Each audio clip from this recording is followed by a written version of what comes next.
लोकसभा चुनाव का बिगुल किसी भी वक्त बज सकता है। ऐसे में वादे और इरादों की बातें शुरू हो चुकी है। कैबिनेट मंत्री रविंद्र चौहान और खासदार डॉक्टर श्रीकांत शिंदे द्वारा पत्रकार परिषद का आयोजन किया गया, जिसमें किस प्रकार से कार्य किए गए हैं, किस प्रकार से लाभ लोगों तक पहुंचाया गया है, इसकी बातचीत की गई। साथ ही विशेष तौर से 27 गांव और केडीएमसी और उल्लासनगर के विषय में भी चर्चा की गई। गौरतलब हो कि इस पत्रकार परिषद में विशेष तौर पर टैक्सेशन यानी कि कर में किस प्रकार से राहत लोगों को पहुंचाई गई, इस पर जोर दिया गया। किस प्रकार से ये निर्णय लिए गए हैं, किस प्रकार से टैक्सेशन यानी कि कर में लोगों को राहत मिली और किस प्रकार से आने वाले समय में लोगों को और लाभ मिल पाएंगे, इसको लेकर स्पष्टता सामने रखी गई। गौरतलब हो कि 2015 से 2017 के बीच जिस प्रकार से टैक्स यानी कि कर को लेकर बढ़ोतरी की गई थी, जिसके वजह से नागरिकों को जो कि थाने जिले में रहते हैं, फिर वो ग्रामीण हो या फिर शहर, उन्हें दिक्कतों का सामना करना पड़ रहा था। लेकिन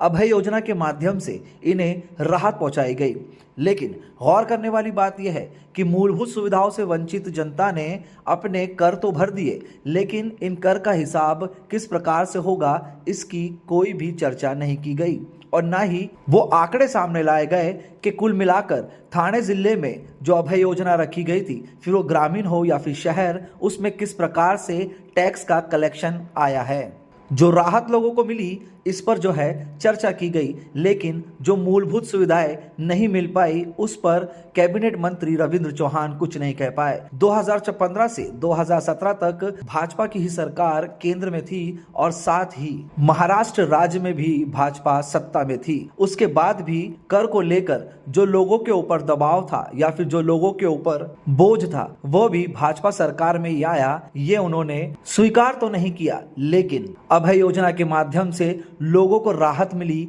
इसकी चर्चा उन्होंने जरूर की। वहीं गौरतलब हो कि जिन गांवों को मुंबई से जोड़ने की बातचीत की जा रही है, उसको लेकर डेवलपमेंट की भी बात की गई और किस प्रकार का डेवलपमेंट होता है ये आप सभी जानते हैं। भूमाफिया और बिल्डरों के हाथ में अब इस ग्रामीण इलाकों में भी नजर पहुंच जाएगी और डेवलपमेंट किसकी जमीन में किस प्रकार से किया जाएगा, ये भी आप बखूबी जानते हैं। वहीं उल्लासनगर का सबसे ज्वलंत मुद्दा यानी कि धोखादायक इमारतों के बारे में यदि बात करें तो एक बार फिर से चुनाव आते ही इस विषय को आखिरकार कैसे भूला जा सकता है, क्योंकि यही तो एक विषय है जिस पर उल्लासनगर शहर की जनता अक्सर ही आस लगाकर नेताओं को देखती है। सत्ता बनती है, सत्ता बदलती है और ये आश्वासन सिर्फ आश्वासन ही रह जाते हैं। तो इस पर भी जो है चर्चा की गई। महानगरपालिकेच्या संदर्भातील असणाऱ्या काही विषयांच्या संदर्भात प्रलंबित आदरणीय महाराष्ट्राचे मुख्यमंत्री एकनाथराव शिंदे साहेब यांच्या नेतृत्वामध्ये आज बैठक झाली आणि या बैठकीमध्ये काही ऐतिहासिक निर्णय की जे महानगरपालिकेसाठी अत्यंत महत्त्वाचे होते असे निर्णय हे घेण्यात आले। त्यामध्ये 27 गावांमध्ये असणाऱ्या अनेक विषयांवरती चर्चा झाली आणि त्या 27 गावांमधील असणारा जो पूर्वीपासून आपल्याला सर्वांना माहीत आहे की 27 गावं कधी महानगरपालिकेत होती, कधी महानगरपालिकेत नाहीत, त्या सगळा जो शासनाच्या माध्यमातून वारंवार घेतले गेलेल्या निर्णयामुळे त्या ठिकाणचा असणारा भूमिपुत्र जो आहे तो फार त्रस्त होता आणि मग त्यावेळेला काही जेव्हा शासनाकडून काही वेळेला असे निर्णय घेतले जातात, त्यावेळेला सुरुवातीच्या काळामध्ये टॅक्सेशनमध्ये माफी केलेली जे करण्याच्या संदर्भातला निर्णय असतो आणि त्यामुळे टॅक्स भरावा की न भरावा या सगळ्या गोष्टीमुळे बऱ्याच वेळेला टॅक्स जो आहे तो प्रलंबित राहिला आणि मग या वाढलेला जो टॅक्स आहे तो टॅक्स एवढ्या मोठ्या प्रमाणात होता आणि त्याच्यावरती मोठ्या प्रमाणामध्ये शास्ती लावण्याचं काम हे महानगरपालिकेकडून झालं। त्यामुळे अभय योजनेचा त्या महानगरपालिकेमधील असणाऱ्या तिथल्या भूमिपुत्रांना तसा फायदा होत नव्हता आणि म्हणून आदरणीय मुख्यमंत्री साहेबांनी आज एक निर्णय घेतला की 2015 ते 17च्या दरम्यान जे अंतिम बिलं ती त्यांच्याकडे ज्या पद्धतीने ज्या रेटनी त्यांच्याकडे आली होती, तोच दर तीच पत्रिका त्याच पद्धतीने त्याचं टॅक्सेशन आकारण्यात यावं अशा पद्धतीचा निर्णय घेतलेला आहे आणि हा ऐतिहासिक निर्णय घेतल्यामुळे तिथल्या असणाऱ्या भूमिपुत्रांना आणि त्या भागातील 27 गावातील असणाऱ्या नागरिकांना एक कॉमन असणारा जो टॅक्सेशन त्यावेळेला जे आकारलं गेलं पाहिजे होतं त्या पद्धतीचा निर्णय घेतल्यामुळे एक चांगल्या पद्धतीने तिथे टॅक्सेशनची आकारणी त्यांना आवश्यक असणाऱ्या पद्धतीने होईल आणि मग त्यामुळे जे महानगरपालिकेला तो टॅक्स भरला जात नव्हता त्यामुळे महानगरपालिकेला सुद्धा टॅक्सेशनमध्ये मोठ्या प्रमाणामध्ये सूट मिळेल। या भागांमध्ये आज ऐतिहासिक दुसरा असा निर्णय घेतला गेला की कारण त्यावेळेला घेतली गेलेली जी शास्ती आणि ह्या मोठ्या प्रमाणात घेतली गेली होती आणि जवळजवळ 40,000पेक्षा जास्त मंडळींना किंवा टॅक्स पेयर्स लोकांना मोठ्या प्रमाणामध्ये आलेली जी बिलं आहेत आणि जप्तीच्या नोटिसेस काढल्या होत्या त्याला तात्काळ त्याला सगळ्याला स्टे देण्याचं काम हे करण्यात आलं। पलावा आणि तिथल्या असणारे जे सिटीज आहेत त्या सिटीजमध्ये इंटिग्रेटेड सिटी म्हणून त्याला जे टॅक्सेशनमध्ये 66% जी सूट दिली पाहिजे होती ती जी बिलं आहेत ती बिलांचे इनव्हॉइस जे बरोबर झाले नाहीत त्यामुळे त्यांना सुद्धा त्या ठिकाणी जाऊन त्याची आकारणी करण्याच्या संदर्भातले निर्देश माननीय मुख्यमंत्र्यांनी दिलेत। त्यामुळे त्या ठिकाणी जाऊन महापालिकेचे शासन आपल्या दारी ज्या पद्धतीने त्या ठिकाणी जातील त्यांना त्याचे इनव्हॉइस देतील, तिथलं बिल किती येणार आहे, टॅक्सेशन कशा पद्धतीने आकारलं गेलं आहे त्याची सर्वाची माहिती देतील आणि मग त्या ठिकाणचं सुद्धा आकारणी ही येणाऱ्या काळामध्ये केली जाईल। त्यामुळे हा जो ऐतिहासिक निर्णय आहे त्या निर्णयामुळे 27 गावांमध्ये एक चांगल्या पद्धतीचं वातावरण या संपूर्ण भागांमध्ये झालेलं आहे। त्याच व्यतिरिक्त उल्हासनगरमध्ये आपल्याला माहित आहे की तिथल्या असणारी अनधिकृत इमारती आणि या संदर्भातला जो 2006च्या दरम्यान निघालेला जो त्यावेळेच्या कायद्याच्या माध्यमातून तिथे ज्या पद्धतीने सूट दिली होती परंतु त्यामध्ये सुद्धा काही सुधारणा करणं हे अपेक्षित होतं। बऱ्याच वेळा मुख्यमंत्री साहेबांनी या संदर्भातल्या बैठका घेतल्या, तिकडच्या असणाऱ्या सर्व मंडळींना एकत्र घेतलं, त्यांच्या असणाऱ्या अडचणी जाणून घेऊन तिथे नक्की कशा पद्धतीने टॅक्सेशन केलं पाहिजे त्या संदर्भातला सुद्धा निर्णय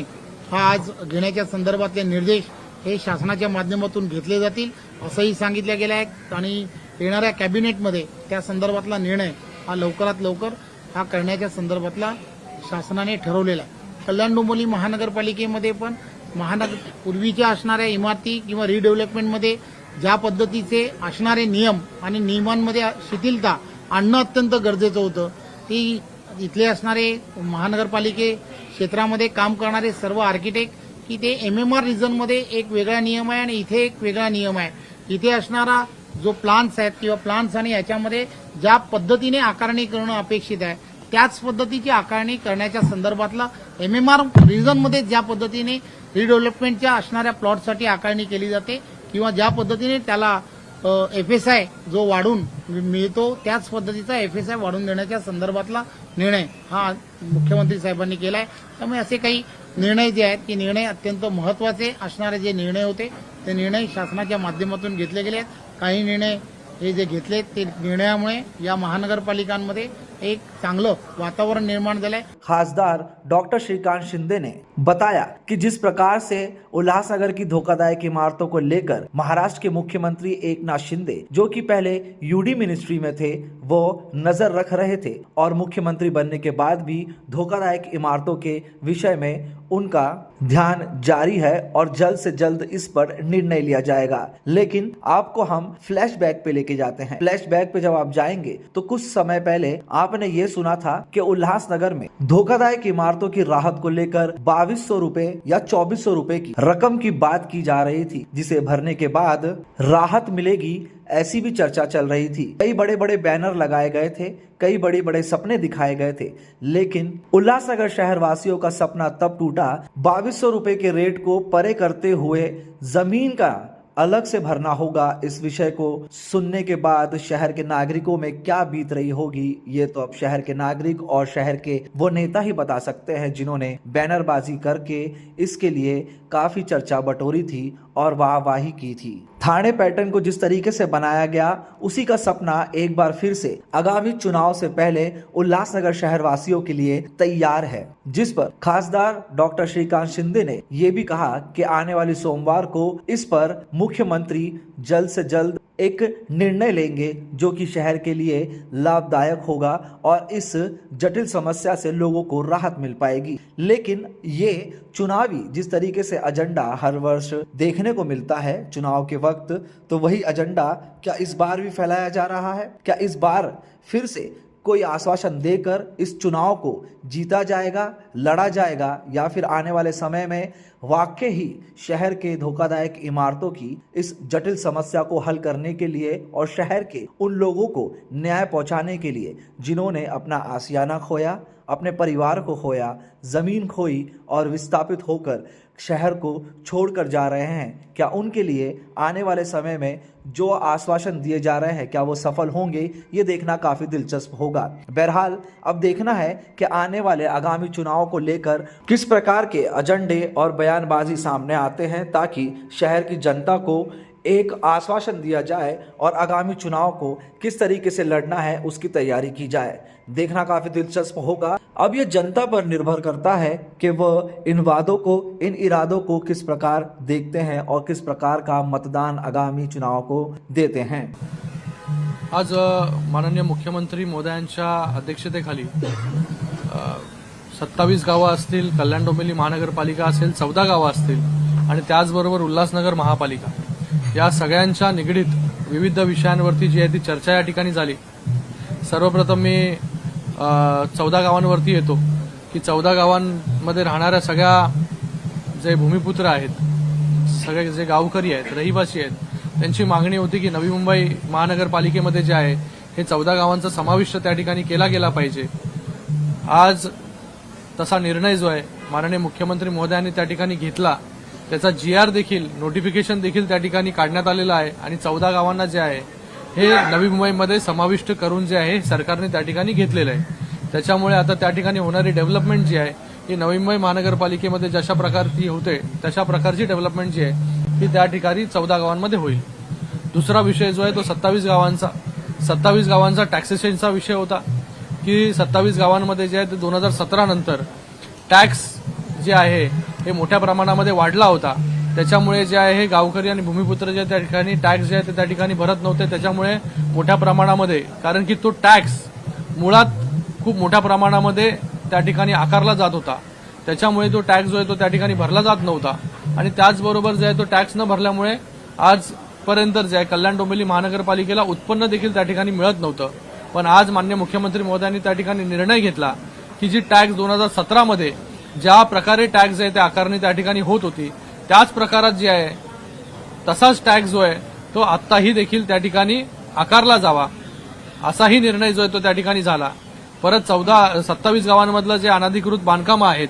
जी बांधकामं बांधून झालेली आहेत त्या ठिकाणी, अशा बांधकामांबद्दल देखील या ठिकाणी चर्चा झाली आणि त्यांना देखील कशा प्रकारे प्रोटेक्शन दिलं जाईल, लोकांना त्या ठिकाणी सवलत दिली जाईल, त्याच्यावरती देखील चर्चा त्या ठिकाणी झाली। त्याचबरोबर उल्हासनगर महानगरपालिकेचा खूप वर्षापासूनचा प्रलंबित विषय हा रेग्युलरायझेशनचा होता। त्या ठिकाणी जे आहे हे रेग्युलराइज इमारती होत नव्हत्या, कारण की ह्या इमारती ज्या आहेत हे जसं आपण जर भौगोलिक क्षेत्र जर उल्हासनगरचं पाहिलं की 13 स्क्वेअर किलोमीटरमध्ये हे क्षेत्र जे आहे हा उल्हासनगरचा भाग जो आहे तो त्या ठिकाणी येतो आणि त्याच्यामध्ये मोठ्या प्रमाणामध्ये लोकांनी गरजेपोटी घरं जी आहे ती त्या ठिकाणी बांधली होती आणि मोठ्या प्रमाणामध्ये लोकांनी जे आहे ते त्या ठिकाणी इमारती बांधल्या आणि त्याचा आपण जर पाहत असाल की वारंवार जे ह्या बिल्डिंगा जीर्ण झाल्यात, जुन्या झाल्यात, त्याच्यामुळे त्या बिल्डिंगा देखील त्या ठिकाणी कोसळत होत्या। अशा स्थितीमध्ये ते जे त्या इमारतींमध्ये राहणारे रहिवासी आहेत त्या ठिकाणी कुठलीच पॉलिसी जी आहे ती त्यांना त्या ठिकाणी त्याच्यामध्ये ते बसत नव्हते। आज जरी आपण UDCPR पूर्ण महाराष्ट्रासाठी केला तरी तो UDCPR जो आहे तो उल्हासनगरमध्ये लागू होत नव्हता, कारण की त्या ठिकाणी जे FSI कन्झ्युम्ड आहे ते मोठ्या प्रमाणामध्ये FSI कन्झ्युम्ड आहे आणि त्याच्यामुळे रिडेव्हलपमेंटला देखील लोक त्या ठिकाणी जाऊ शकत नव्हते। अशा याच्यामध्ये नवीन UDCPR जो आहे, नवीन पूर्णपणे कायदा फक्त उल्हासनगरसाठी करण्यासाठी माननीय मुख्यमंत्री महोदयांनी सांगितलं होतं जेव्हा ते UD मिनिस्टर होते आणि आज तसा निर्णय जो आहे हा देखील त्या ठिकाणी ड्राफ्ट करून रेडी आहे। ते येत्या सोमवारी जे आहे मला वाटतं ह्या कॅबिनेटमध्ये येईल आणि हा रेग्युलरायझेशनचा विषय जो आहे उल्हासनगरचा तो पूर्णपणे जो आहे तो त्या ठिकाणी संपुष्टात येईल आणि लोकांना जे आहे हे रिडेव्हलपमेंटमध्ये जाता येईल, त्या ठिकाणी लोकांना क्लस्टरमध्ये देखील जाता येईल। क्लस्टरची जी पॉलिसी आहे ती ठाण्याला जी आहे आणि बाकी ठिकाणी जी आहे ती 10,000 मीटर त्याच्यावरती जर असेल तरच क्लस्टरमध्ये जाता येतं। ती 10,000 मीटरची अट जी आहे ती पण आपण कमी केली आणि ती अट जी आहे ती 4,000 मीटरपर्यंत आणतोय, जेणेकरून छोटे छोटे क्लस्टर्स देखील त्या ठिकाणी तयार होतील आणि लोकांना जे आहे ते आपल्याला एक हक्काचं घर, स्वतःचं घर जे आहे ते त्या ठिकाणी मिळेल असे निर्णय देखील त्या ठिकाणी घेतले. त्याचबरोबर आर्किटेक्ट असोसिएशन आले होते. त्या ठिकाणी हाईट रिस्ट्रिक्शनचे काही विषय होते, FSIचे काही विषय होते, ते ठाण्याच्या धर्तीवरती, जसं ठाणे महानगरपालिकेमध्ये 6 मीटर आणि 12 मीटरला जो नियम लागू आहे तोच नियम जो आहे तो कल्याण डोंबिवली महानगरपालिकेमध्ये पण लागू त्या ठिकाणी होईल. असे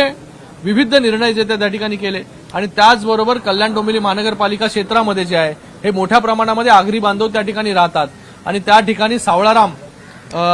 स्मारक, संत सावळाराम स्मारक हे स्मारक त्या ठिकाणी झालं पाहिजे अशी मागणी जी आहे ती सगळ्या भूमिपुत्रांची त्या ठिकाणी होती. त्याच्यासाठी जागा जी आहे ती त्या ठिकाणी आम्ही शोधत होतो. एक जागा जी आहे ती नेतिवली टेकडीवरती आम्ही त्या ठिकाणी आयडेंटिफाय केली, पण त्याच्यावरती आरक्षण हे वेगळं होतं. त्या आरक्षण बदलासाठी देखील त्या ठिकाणी आम्ही पाठपुरावा केला आणि आता ते आरक्षण बदलाची स्टेज जो आहे हा अंतिम स्टेजमध्ये आहे. ते आरक्षण बदलून संत सावळाराम स्मारकाला जागा जी आहे ही येत्या 2 ते 3 दिवसामध्ये जी आहे ही शासनाकडून त्या ठिकाणी दिली जाईल. तर मला वाटतं एक मोठा निर्णय जो आहे हा माननीय मुख्यमंत्री महोदयांच्या अध्यक्षतेखाली या ठिकाणी झालेला आहे आणि संत सावळाराम महाराजांचं स्मारक जे आहे हे त्या ठिकाणी भव्य दिव्य स्वरूपात जे आहे त्या टेकडीवरती त्या ठिकाणी उभं राहील. तर मी माननीय मुख्यमंत्री महोदयांचे या ठिकाणी खूप खूप धन्यवाद व्यक्त करतो. खूप या ठिकाणी धन्यवाद व्यक्त करतो की एवढे मोठे निर्णय जे आहेत ते एका दिवसामध्ये जे आहेत हे कल्याण डोंबिवली महानगरपालिका असेल, ठाणे उल्हासनगर महापालिका असेल, 14 गावं असतील आणि 27 गावं असतील, या सगळ्यांचे निर्णय जे आहेत ते या ठिकाणी घेतले. आणि त्याचबरोबर सीए असोसिएशनला 10 गुंठ्याची जमीन जी आहे ती देण्याचं होतं ते देखील मान्य जे आहे ते माननीय मुख्यमंत्री महोदयांनी त्या ठिकाणी केलेलं आहे. तर सीए इन्स्टिट्यूटला देखील 10 गुंठे जमीन जी आहे ती त्या ठिकाणी दिली जाईल. तर एवढ्या मोठ्या प्रमाणामध्ये निर्णय जे आहेत त्या ठिकाणी घेतले गेलेत. मला वाटतं आचारसंहितेच्या अगोदर हे सगळ्या निर्णयांची अंमलबजावणी जी आहे ती या ठिकाणी होईल. मी पुन्हा एकदा माननीय मुख्यमंत्री महोदय, उपमुख्यमंत्री महोदय दोन्हीही या सगळ्यांचेही खूप या ठिकाणी धन्यवाद व्यक्त करतो की कल्याण डोंबिवली असेल, उल्हासनगर, 27 गावं, 14 गावं या सगळे निर्णय जे आहेत त्या ठिकाणी घेतले गेले. कुणाल कपूर, ब्युरो रिपोर्ट, बोल इंडिया.